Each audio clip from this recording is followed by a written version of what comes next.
आ गया सास रानी का फोन अपने लाडले बेटे के पास। जरूर कोई ना कोई नई फरमाइश करनी होगी। शताक्षी ने उमंग के मुंह से हेलो मम्मी शब्द सुनते ही बड़ी जोरों से चढ़कर चिनचिनाते हुए कहा, जो कि उमंग के ऑफिस से आने के बाद रसोई में खड़ी उसके लिए चाय बना रही थी। लेकिन अब तो शताक्षी का सारा ध्यान उमंग और अपनी सास की बातचीत पर ही टिक गया।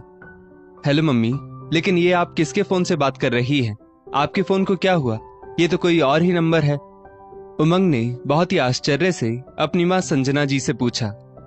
उमंग बेटा, मेरा रिचार्ज खत्म हो गया है और तुम्हारे पापा दुकान पर हैं, तो अपनी एक सहेली के फोन से बात कर रही हूँ। तुम बस मेरा रिचार्ज करवा दो, वरना हाथ बिल्कुल खाली हो जाता है। कोई जरूरत पड़ जाए तो मुसीबत। उधर से उमंग की माँ संजना जी ने कहा, कोई बात नहीं मम्मी, आप परेशान मत होइए, मैं अभी आपका रिचार्ज करवा देता हूँ। इतना कहकर उमंग ने फोन रख दिया और अपनी माँ का रिचार्ज करवाने लगा। शताक्षी रसोई में खड़ी खड़ी उमंग की नकल करते हुए बोली, मैं अभी आपका रिचार्ज करवा देता हूँ, जैसे कि यहाँ पैसे पेड़ पर उगते हैं। जब देखो तब ये बुढ़िया कोई ना कोई खर्चे की बात लेकर फोन करती रहती है। अब तो इसका कुछ ना कुछ हल सोचना ही होगा, वरना तो उमंग अपनी सारी कमाई उन पर लुटाता रहेगा। शताक्षी अपने पति उमंग के साथ उसकी नौकरी के चलते दूसरे शहर में रहती थी।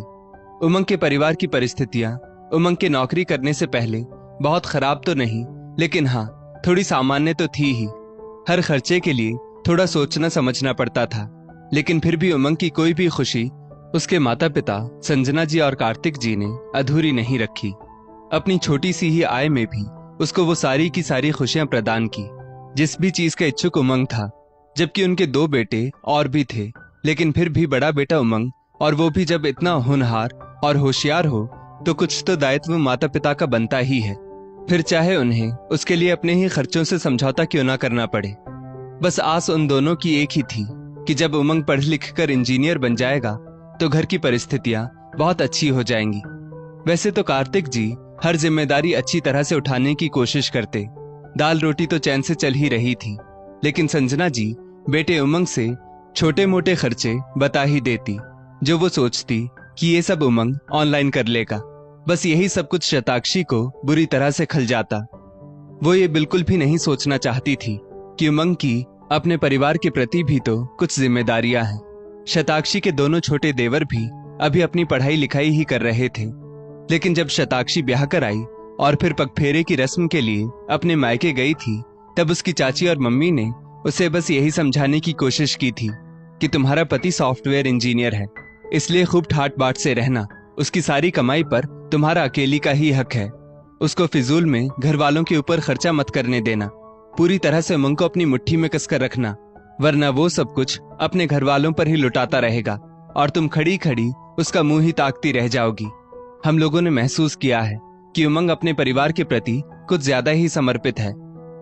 बिल्कुल सही कह रही है मम्मी और चाची आप लोग, शताक्षी ने उन दोनों की ही बात का समर्थन करते हुए कहा, क्योंकि मैंने इतने दिनों में ये गौर भी किया है कि उमंग अपने परिवार वालों के प्रति कुछ ज्यादा ही फिक्र दिखाता रहता है। लेकिन मुझको कौन सा ससुराल में रहना है, मैं तो 2-4 दिनों में यहाँ से फुर हो जाऊंगी। फिर तो उमंग पूरी तरह से मेरी मुट्ठी में होगा। मैं जितना उसको नचाऊंगी उतना ही उसको नाचना पड़ेगा। आप लोग बिल्कुल निश्चिंत रहिए और देखते रहिए कि आपकी बिटिया क्या क्या गुल खिलाती है। हाँ बेटा, तुम बिल्कुल सही कह रही हो, लेकिन इस बात का बहुत ज्यादा ध्यान रखना। देखा नहीं था कि उमंग की मम्मी उसको इंजीनियर बताते हुए गर्व से फूली जा रही थी, लेकिन अब ये गर्व करने का अधिकार तुम्हारा है, ना कि उनका। चाची और मम्मी शताक्षी को भड़काने का प्रयास करते हुए बोली, मम्मी और चाची आप लोग पूरा विश्वास रखिए मेरे ऊपर। अब तो उमंग मेरा है, सिर्फ मेरा। आखिर उसने 7 फेरों में मुझसे साथ निभाने का वादा जो किया है। शताक्षी ने अपने हाथों को हवा में लहराते हुए बड़े जोश के साथ कहा। बस यही अरमान लिए वो बेंगलुरु आ गई। अब तो बस मैं और उमंग, तीसरा कोई भी नहीं। लेकिन उसको चिढ़ तब लगती जब वो देखती कि सास ने यहाँ भी उसका साथ नहीं छोड़ा। उमंग के छोटे दोनों भाई भी उससे कोई ना कोई खर्च बता ही देते। उमंग तो अभी भी उन सब की फरमाइशों को पूरा कर रहा है, और इसीलिए अब वो उमंग से इस विषय पर बात करके इस चैप्टर को समाप्त करने की योजना बनाने लगी। क्योंकि इतने दिनों में उसको इतना तो एहसास हो ही गया था कि उमंग के लिए उसका परिवार बहुत ही ज्यादा महत्व रखता है। इसके लिए उसको साम दाम दंड भेद सब अपनाना पड़ेगा। उमंग, आखिर ये सब कब तक चलेगा? शताक्षी ने चाय का कप उमंग के सामने रखते ही एकदम से चिढ़ते हुए उससे कहा, क्या कह रही हो शताक्षी? क्या कब तक चलेगा? कोई दिक्कत है क्या तुमको यहाँ पर? उमंग शताक्षी की बातों का मतलब ना समझते हुए आश्चर्य से बोल पड़ा, मुझको क्यों कोई भी दिक्कत होने लगी? और इतना नादान बनने की भी कोशिश ना करो कि जैसे कुछ समझ ही नहीं पा रहे हो। उमंग की बात ने तो जैसे आग में घी डालने का काम किया और शताक्षी फिर से दुगनी तेजी से चिड़चिड़ाकर भड़क उठी। शताक्षी, मैं बिल्कुल भी नहीं समझ पा रहा कि तुम आखिर कहना क्या चाहती हो। जरा साफ साफ अपनी बात कहो, तब तो मुझे कुछ समझ में आए। उमंग फिर से शताक्षी के रोष भरे शब्दों के विपरीत कोमल शब्दों में बोला, क्योंकि उसके संस्कार ही कुछ ऐसे थे। हमेशा उसकी माँ ने उसको नम्रता पूर्वक रहना जो सिखाया था। बल्कि शताक्षी को लेकर जब वो बेंगलुरु के लिए निकल रहा था तो उसकी माँ ने खासकर यही कहा था कि बहू को कोई भी तकलीफ नहीं होनी चाहिए और उसके साथ आवेश में तो बिल्कुल भी नहीं आना। समधी समधन जी को मैंने वादा किया है कि आपकी बेटी हमारे पास पूरी तरह से सुरक्षित है। बस इसीलिए उमंग माँ की बात का सम्मान रखने के लिए और भी नम्र बना रहता। उमंग, हम लोगों को इस घर में आए 3 महीने हो गए हैं, लेकिन जब देखो तब मम्मी जी और तुम्हारे भाई कुछ न कुछ फरमाइश सुना देते हैं फोन पर और तुम उन फरमाइशों को पूरा करने के लिए बेचैन हो जाते हो। शताक्षी ऐसे बोल रही थी मानो उसके शब्दों में उन सबके लिए जहर भरा हो। क्या मतलब? शताक्षी की बात सुनकर उमंग एकदम से चीख उठा। उसे तो विश्वास ही नहीं हो रहा था कि शताक्षी ऐसा भी कुछ बोल सकती है। जरा फिर से तो एक बार कहो कि आखिर क्या कहा तुमने? उमंग, इसमें इतना चिहुकने वाली बात क्या है? मैं कुछ गलत तो नहीं कह रही। हर 10-12 दिन बाद मम्मी जी या तुम्हारे भाई कुछ न कुछ खर्च बता देते हैं तुमको।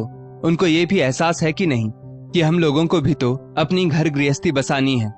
शताक्षी फिर से चिड़चिड़ाते हुए बोली, शताक्षी, तुम्हारा दिमाग सही है या नहीं? वो माँ है मेरी और वो उन खर्चों के लिए मुझसे नहीं कहेंगी तो किससे कहेंगी? सबसे बड़ा बेटा हूं मैं उनका। उन्होंने अपनी ना जाने कितनी उम्मीदों को मुझसे बांध रखा है। मम्मी पापा ने अपनी परिस्थितियों के विपरीत जाकर मुझको पढ़ाया लिखाया, मेरी हर इच्छा को अपनी इच्छा मारकर पूरा किया और आज मैं जो तुमको पति के रूप में इंजीनियर मिला हूं ना, ये उनके ही त्याग और तपस्या का फल है। और रही बात मेरे छोटे भाइयों की, तो मैं उनका बड़ा भाई हूं। मेरे ऊपर उन दोनों का भी पूरा पूरा हक है। ये कहते कहते उमंग एकदम से भावुक हो उठा और उसकी आंखें छलक उठी कि बताओ, उसकी पत्नी उससे ऐसा बोल रही है।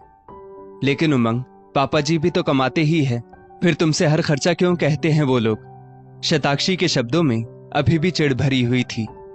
शताक्षी, तुम इन छोटे मोटे खर्चों को खर्च कहती हो। अगर मैं महीने में एक बार उनका रिचार्ज करवा देता हूँ, छोटे भाई का रिजर्वेशन करवा देता हूँ, 1-2 किताबें मंगवा देता हूँ, या फिर मम्मी की दवा ऑनलाइन भेज देता हूँ, या फिर थोड़ा बहुत कुछ और, यार उन लोगों ने तो मेरे ऊपर अपना सर्वस्व न्योछावर किया है। तो क्या मैं इतना गया गुजरा बन जाऊं कि उन लोगों की इन छोटी छोटी जरूरतों को भी ना पूरा कर सकूं? मुझे तुमसे ऐसी उम्मीद तो बिल्कुल भी नहीं थी। उमंग की आंखों में आंसू झिलमिलाकर बाहर निकलने के लिए बेचैन हो रहे थे। अरे उमंग, तुम इतना चिढ़ क्यों रहे हो? मैं गलत तो नहीं कह रही। उन लोगों को ये भी तो सोचना चाहिए कि हमारे भी तो अपने खर्चे हैं। बिना वजह परेशान करते हैं वो हम लोगों को। शताक्षी बिल्कुल भी हार नहीं मानना चाहती थी। शताक्षी, मैं तुमसे कोई राय नहीं मांग रहा कि तुम गलत कह रही हो या सही, लेकिन आज के बाद फिर कभी भी ये शब्द तुम्हारी जबान पर नहीं आने चाहिए, क्योंकि मेरे ऊपर तुमसे भी ज्यादा मेरे मम्मी पापा और भाइयों का हक है। ये बात अपने दिमाग में जितनी जल्दी बिठा लो उतना ही अच्छा है। और हाँ, एक बात और, मैं तुम्हारी भी तो किसी इच्छा को अधूरा नहीं छोड़ता। तुम्हारे कहने से पहले ही तुम्हारी हर चीज आ जाती है। इसीलिए आज और अभी से इस चैप्टर को हमेशा हमेशा के लिए बंद कर दो। खुद खुश रहो और हम सबको भी सुकून से रहने दो। इसी में सबकी भलाई है। उमंग ने अपनी बात को स्पष्ट रूप से कहा और शताक्षी सचमुच हाथ मलती रह गई, क्योंकि अब उसकी दाल उमंग के आगे गलने वाली नहीं थी और न ही उसकी कोई जोर जबरदस्ती उमंग पर चलने वाली थी। दोस्तों, इस स्टोरी को लेकर आपकी क्या राय है? नीचे कमेंट करके जरूर बताइएगा और ऐसी ही और भी बेहतरीन वीडियोस के लिए हमारा पेज जरूर फॉलो करें। धन्यवाद।